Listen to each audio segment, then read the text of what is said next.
Welcome back, guys, to another episode of the Jar Academy podcast. My name is Simi Gosling, your host as always, the founder of Jar Academy. And as always, I'm super excited to be here. I'm feeling on a massive high at the moment. You guys have been just loving the carousel content on Instagram. And it makes me really happy when I hear how much it's helping you guys. So thank you for everyone who DMs and comments. And I'm very excited. We are now officially over our 100K. Hurrah! Yeah, thank you.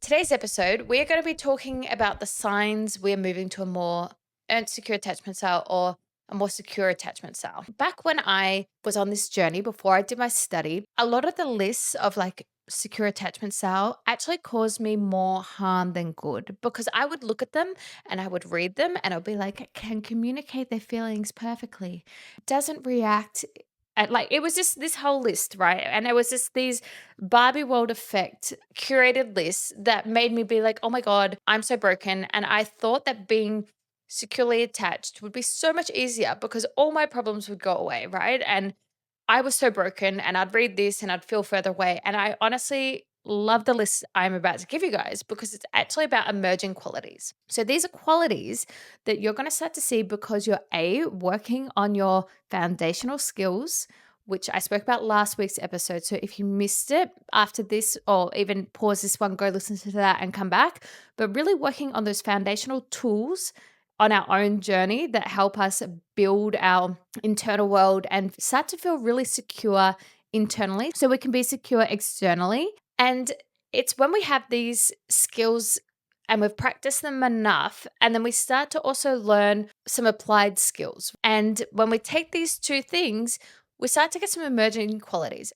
And I don't want you to listen to this and be like, oh my God, another thing I have to do. Because a lot of these emerging qualities come quite naturally because you've started doing enough of the inner work that we start to relate to ourselves and others very differently. And these qualities are kind of like a byproduct, if you will. One thing that we don't do enough of when we are going from an insecure attachment style to a more secure attachment style is acknowledge how far we've come. So where possible, I'm also going to drop in kind of like the different layers and levels that you might start to see this, because it's really important that you guys actually sit and reflect and go like, wow, look how much I'm changing.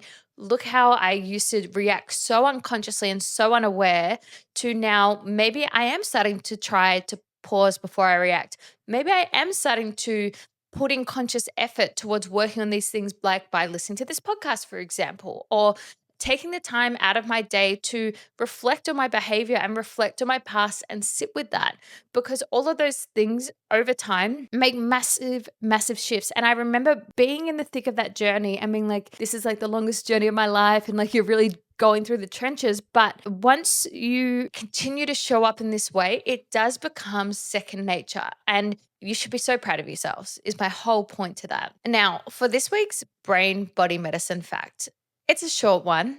Did you know that 80% of the signals from the vagus nerve don't actually go from the mind to the body? They go from the body to the mind. And this is why when you hear people talk about regulation or emotional processing, they ask you to shake it or like breathe into the body or do a somatic kind of tool or strategy to help you start to regulate. I've said this a million times, but that's also why it's important to use our prefrontal cortex still, because if we start to regulate our body and then our prefrontal cortex comes back online and we're still thinking about the incident, we can actually dysregulate ourselves. It's like when you start thinking about something for long enough and you're like, I fucking pissed myself off again. It's like I'm back in that very moment and I'm angry and I'm annoyed. So you want to kind of use both, really. But my point to that is using that 80% to our advantage and going, the first thing I need to do is just do something in my body, because it is going to be so quick at communicating up to my mind that it's safe. And that doesn't have to be anything huge. It doesn't have to be dropping into like this perfect meditation. It can be as simple as, I'm just going to start to become more aware of my breath. I'm going to start to slow things down in the way that I'm breathing. I'm going to start like fixing my posture. I'm going to start like doing these things that are going to signal to my mind that I'm okay. When I'm stressed, this sounds so cuckoo, by the way, or it might be right up your alley, either one, who knows. But when I'm stressed, like about something small, right? Or I'm like speeding to get through the day because I'm like, oh my God, I have so much to do. I make myself dance. And it sounds so lame.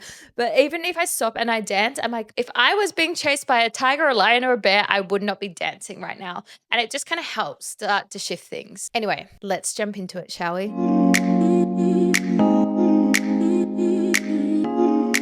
Now, once again, this list I'm about to tell you is not about being perfect. It is not a checklist and it is not about beating yourselves up, okay? We all have moments, even when we are securely attached. People that are securely attached still get their feelings hurt. They still say things they didn't mean. They still get dysregulated. They still have areas that are like sticky and feel like triggers and all of that kind of thing. It's just the way that they relate to themselves and others through that process that is very different. Even if we look at Gottman Institute's work, right? 1 in 5 interactions during conflict is negative. What that means is there's still these moments and these blimps, but they take the effort and the time to repair them. The last thing I want for you guys by sharing these emerging qualities is for you guys to take it as something that you are not good enough still. This is more to give you guys inspiration to be like, this is what I'm moving towards. I'm starting to see some of those signs in myself. Wow, look at me and look at where I'm going. Our first one is emotional maturity. This emerging quality comes in different ways. Firstly, we might start to pause before we react. And then we might start to pause and self-regulate and then respond. Or even if that feels tricky, we might start to learn to pause and go, wow, I'm actually so dysregulated. I know that I'm not going to be able to respond in a way that is going to honor myself or this connection right now.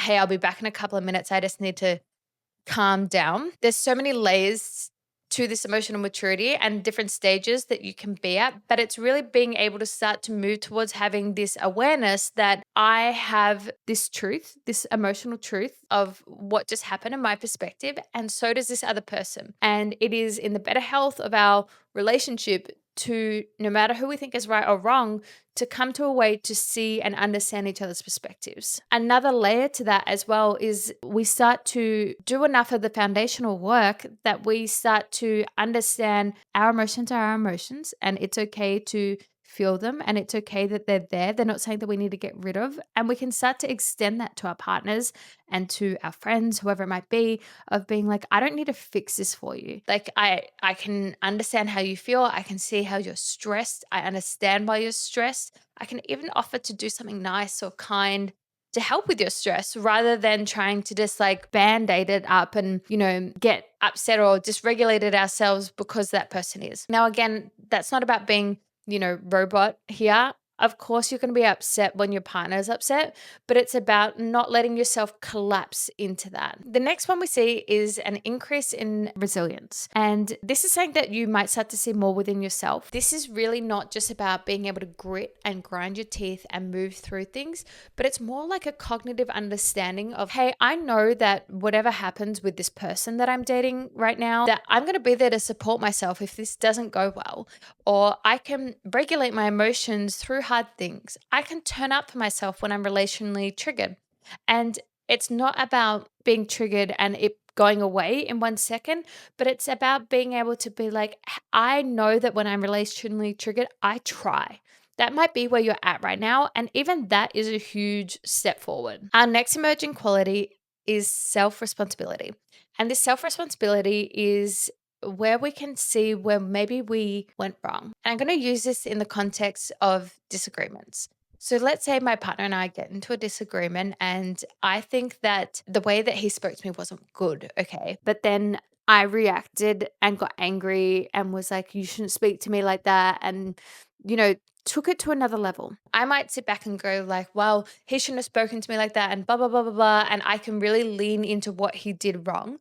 Where naturally, once we start to process and understand and implement some of that emotional maturity stuff I was talking about, I could go, okay, yes, I don't agree with what he did, but I can own my part in that without shame and without blame and catastrophizing and really just be like, you know what, I apologize because I didn't respond to that the way that I would have liked or a way that represents me or this relationship very well. And That's something I'm going to work on. It's understanding that having these things that we need to work on within ourselves aren't quote unquote bad. Like they're areas to improve, of course, but it's like if you were going to go be a surgeon. This is an insane example. I don't know why my brain just made this up. I apologize. But it's like if you're going to go be a surgeon, you don't just walk in and cut someone open and do a triple bypass and nail it. Okay, well, maybe I need to work on my cutting, and maybe I need to work on doing some stitching, and maybe I need to work on the heart anatomy and learning about it before I go cutting people open, and accepting that that's okay,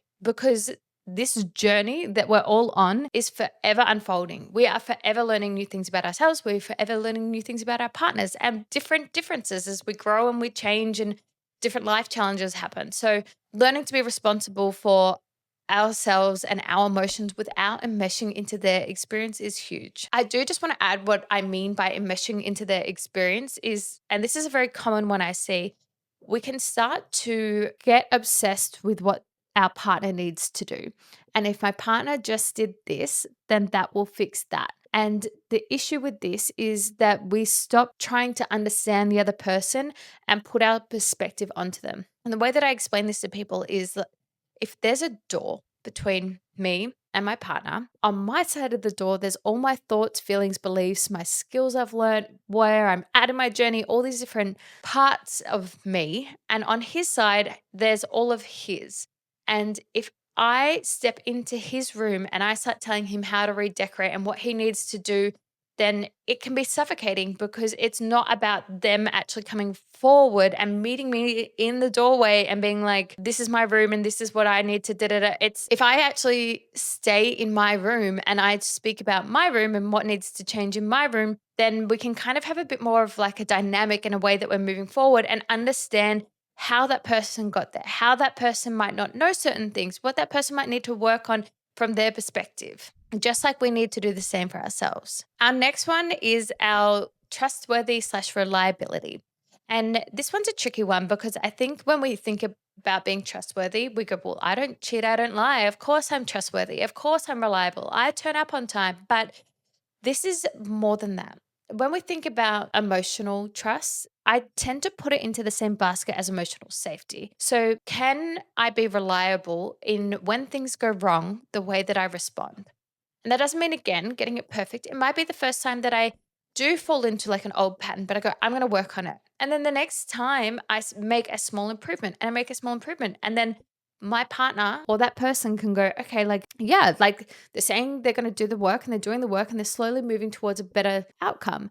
And it might be the emotional response that they're getting from me has some level of consistency. And the reason that this is a really big one and one I want to touch on is because this is where those foundational tools are super important that you are doing them quote unquote properly.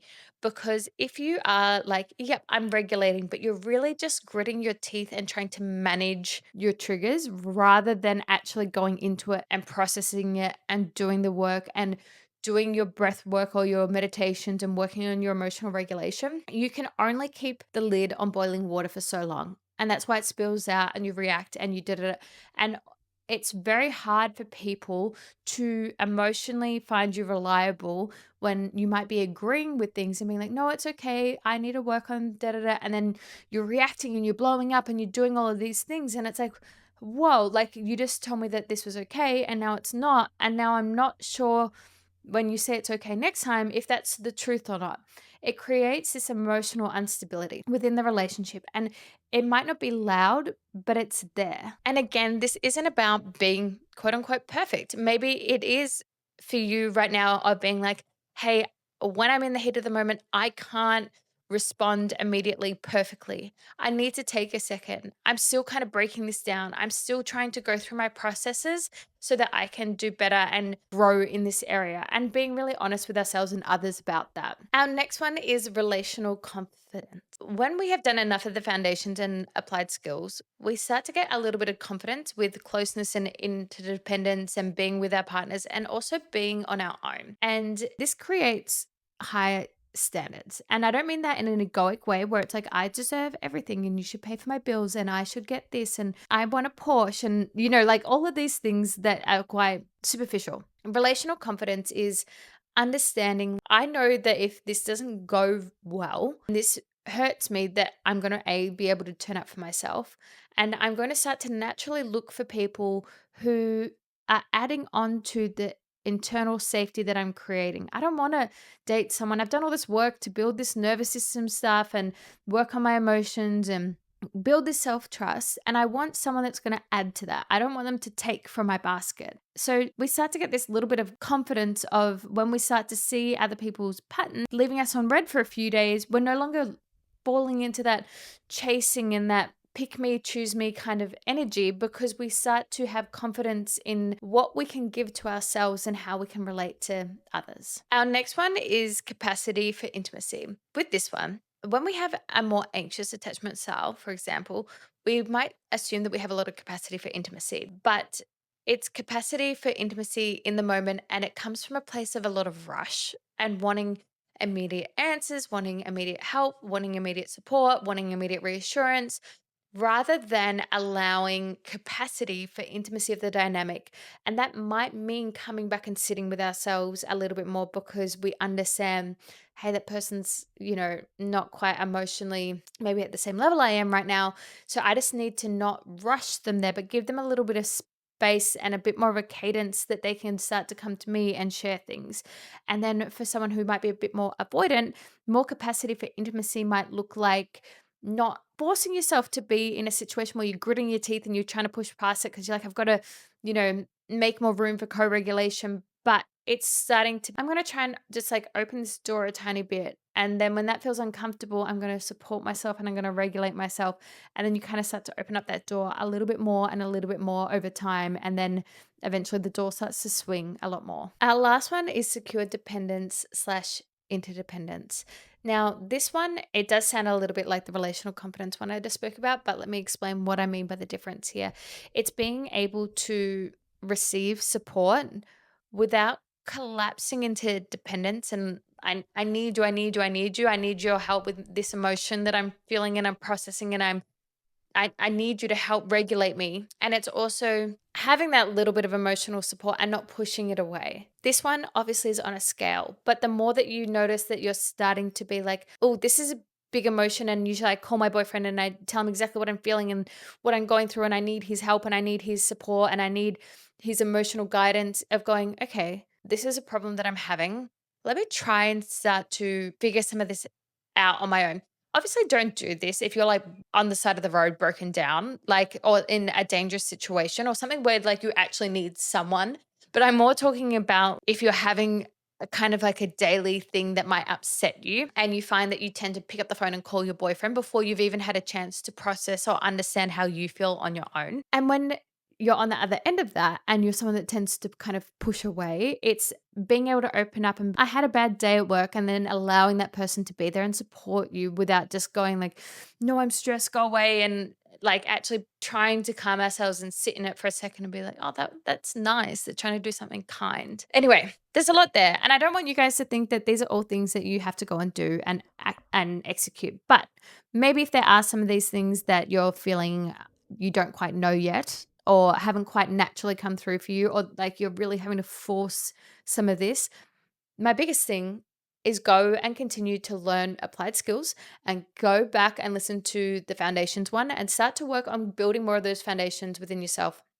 Building that internal security is the number one best place to start when it comes to moving and making real shifts towards that secure attachment. If some of the somatic stuff that I've mentioned is a little bit flying over your head and you're like, I'm hearing you, but I don't quite get how to do it, don't stress, don't worry. As I mentioned last week, I do have a course coming that actually teaches you guys how to do all of this stuff in a bit of a step-by-step process that helps build that earned secure foundations over time. Okay. So it's a bit hard for me to do it over a podcast because this will actually have like meditations and things that you can do and me breaking down these skill sets for you. However, there is still a lot in that first episode to get you guys started while I'm working on it. I hope you guys have an amazing week and I will see you guys next week.